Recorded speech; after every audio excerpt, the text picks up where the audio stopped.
Imagine a huge multi-million-dollar business deal. The contracts are all signed, everyone's shaking hands, and a massive deposit has already been paid. And then, poof, it all falls apart. But not because of a stock market crash or some big dramatic change of heart. Nope, it unraveled because of missing paperwork. Today, we're jumping into a court battle that shows you exactly what happens when a massive deal gets undone, one missing document at a time. So who are the main characters in this corporate drama? Well, on one side, you have the seller, a Mr. Lim Chang-Huat.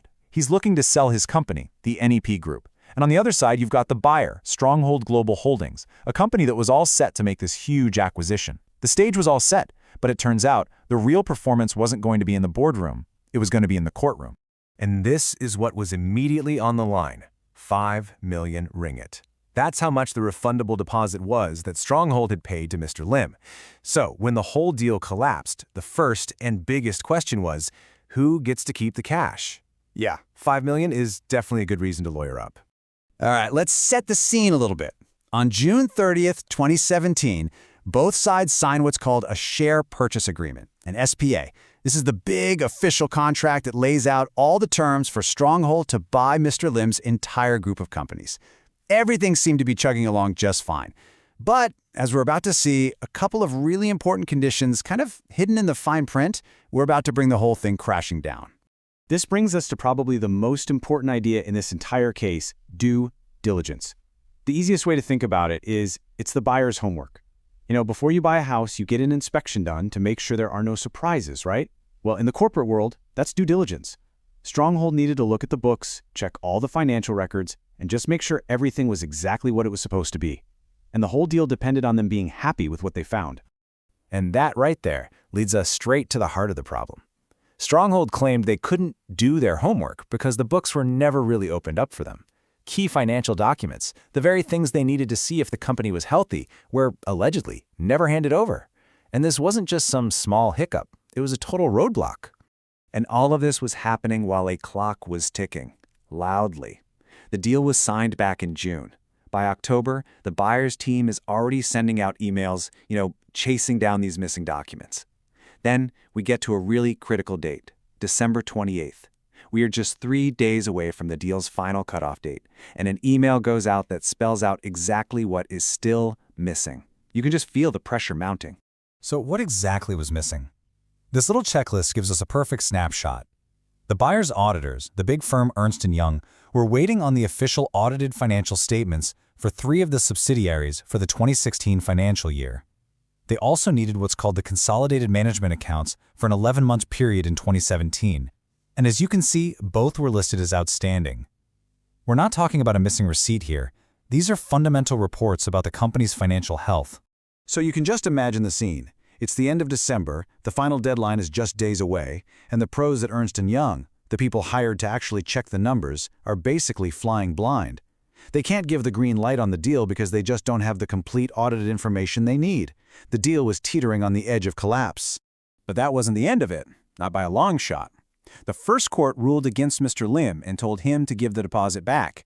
So he appealed. He wasn't going down without a fight.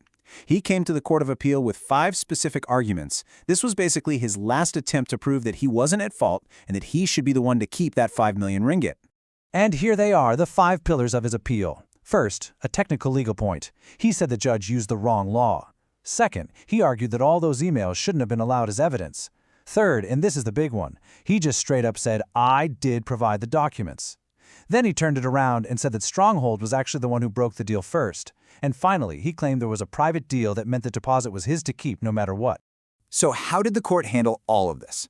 Well, this is where the judges basically put on their detective hats. They went through every single one of Mr. Lim's 5 arguments, one by one, and just methodically took them apart using the evidence they had. It's actually a masterclass in legal logic. Okay, so the first big issue the court had to tackle was this. What about all those emails? Mr. Lim's lawyers argued that the emails from Ernst & Young talking about the missing documents were just hearsay, basically secondhand information you can't really trust in court. Now, if he had won on this point, Stronghold's entire case could have fallen apart. But the court was not buying it, and their reasoning really boiled down to this powerful, simple line right from the judgment. The documentary evidence spoke for itself. They didn't see the emails as some unreliable gossip. They saw them as a clear, real-time record of exactly what was going on. So it all came down to this showdown. On one side, Mr. Lim is saying the emails are unreliable. On the other, the court found the exact opposite to be true. They said these were just normal, everyday business records made by professionals who are just doing their job. In fact, the judges said there was no conceivable reason for these communications to be fabricated.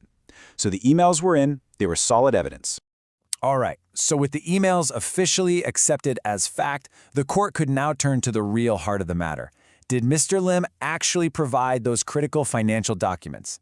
I mean, this was his main defense, that he did everything he was supposed to do. And the court's finding here was crystal clear. There was zero proof they were ever delivered. The real smoking gun was that email from December 28th, the one from the auditors that listed exactly what was still missing.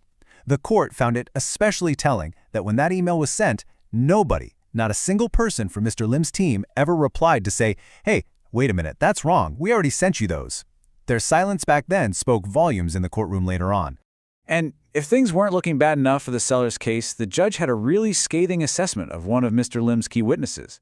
The judgment says, in no uncertain terms, that this person, who was in charge of the documents, had lied time and again. Wow. When a judge uses language that strong about someone's credibility, you know their argument is in very deep trouble. So next up was Mr. Lim's rather clever counterattack. He tried to argue that Stronghold was the one who actually broke the contract first. He pointed to this last-minute proposal they sent, and he claimed it was something called repudiation, which is a fancy legal term for showing that you have no intention of actually going through with the deal. It was a good try, because if he could prove they bailed first, then he couldn't be blamed for the deal failing. But, you guessed it, the court saw things completely differently. They looked at Stronghold's plan not as an attempt to break the deal, but as a desperate, last-ditch effort to save it. Look, it was obvious the original deadline was going to be missed because the documents just weren't there. So the court saw Stronghold's proposal as a totally reasonable response to a problem that, in their view, Mr. Lim himself had created. And that brings us to the final argument, the one this all started with, the money. Mr. Lim claimed he had some kind of separate, private deal with an executive at Stronghold, and this deal supposedly said he could keep the 5 million ringgit deposit no matter what happened with the sale. So, was there any truth to this secret side deal? The court's answer was a hard no. First off, they found absolutely no evidence that this private deal ever existed. But even more importantly, the answer was sitting right there, in black and white, in the contract that everyone had signed. The SPA itself clearly stated that the final purchase price would be paid minus the deposit, which confirmed it was just a down payment. The contract itself completely shot down his final argument. So, Mr. Lim lost his appeal on all 5 counts. But this case isn't just about one deal that went south. It is packed with really important lessons for anybody who's in business. So what are the big takeaways from this whole corporate soap opera? Well, this case leaves us with some really clear lessons. First, due diligence isn't just a suggestion. The court made it clear it's a core responsibility. And just providing some of the documents isn't good enough. We also saw just how powerful everyday business emails can be as evidence. Those real-time records are so important. And maybe the simplest, most important lesson of all, read your contract. The answer to that 5 million ringgit question was right there in the fine print from day one. Which really leaves us with this one final thought. At its core, this case wasn't about some grand conspiracy or fraud. It was about delays. It was about a failure to hand over information. It just makes you wonder, in a high-stakes, multi-million-dollar deal, what's the real cost of just saying, we'll send it later? Well, in this case, it was at least 5 million ringgit, a totally collapsed acquisition, and a mountain of legal fees.